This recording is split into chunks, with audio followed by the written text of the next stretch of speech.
Our French politics editor, Marc Perelman, with me now. And look, Marc, weeks of bickering and now no deal again on the budget. What's next? Well, first of all, it's the first time under the Fifth Republic that such a vote happened. The budget is voted separately between revenue and expenditure. And what happened yesterday is that the revenue part, which comes first, was not voted for the first time under the Fifth Republic. So this means that this bill was not even discussed for the expenditure part and now goes directly to the Senate. And the version that goes to the Senate is not the version that was discussed in the National Assembly. So essentially, much ado about nothing, lots of shouting, infighting. The bill had been amended by the left, adding a lot of new taxes. Why? Because the left was there, even though they clearly don't have a majority, and the so-called alliance of those supporting the Prime Minister, Michel Barnier, well, they were largely absentees.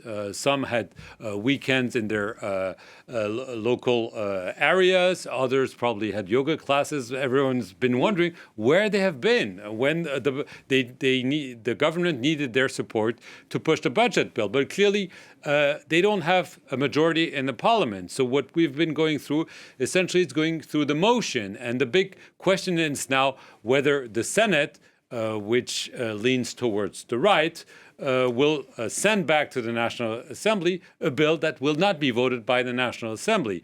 And what happens next is normally, logically, it could have happened already, the use by the Barnier government of Article 49.3 of the Constitution, which allows a bill to be passed without a vote.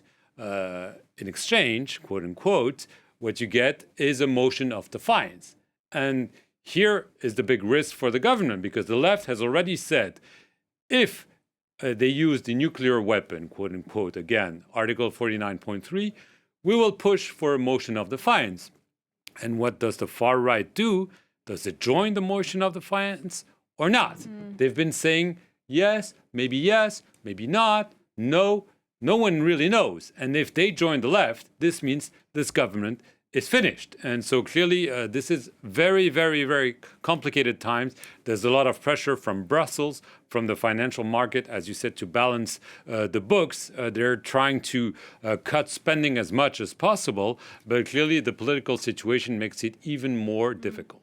And as you say, you look, the government then could be really on its last legs. And let's bear in mind, it took a really long time to get this government formed in the first place. Absolutely. What we're witnessing is really unheard of in the National Assembly. Such bickering, even within Michel Barnier's own camp. We're seeing those who are close to the president, Emmanuel Macron, publicly fight with the conservatives. Michel Barnier is from the Conservative Party over the level of taxation and who gets to announce what. I mean, it's really like they're having shouting matches. Normally it's behind the scenes. Now it's really openly. And so the question is, first of all, will he be able to pass the budget, probably using Article 49.3, and hence, as I just described, survive a motion of defiance? Even if he does so, he could face a motion of defiance on any other bill he pushes through. And let's not forget that there's social discontent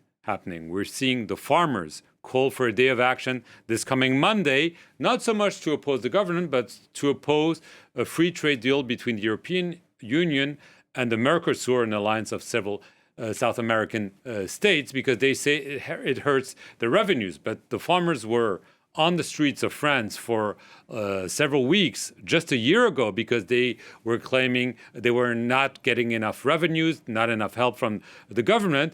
And we're hearing that there could be strikes on trains, planes, other areas. So the government is having to deal with a very, very difficult political situation, a very, very tight budgetary situation, and a potentially explosive social situation. This is probably why Michel Barnier is counting the days he will survive in Matignon, where the prime ministers used to stay for a long time, but it may be a short-term vacancy for Michel Barnier.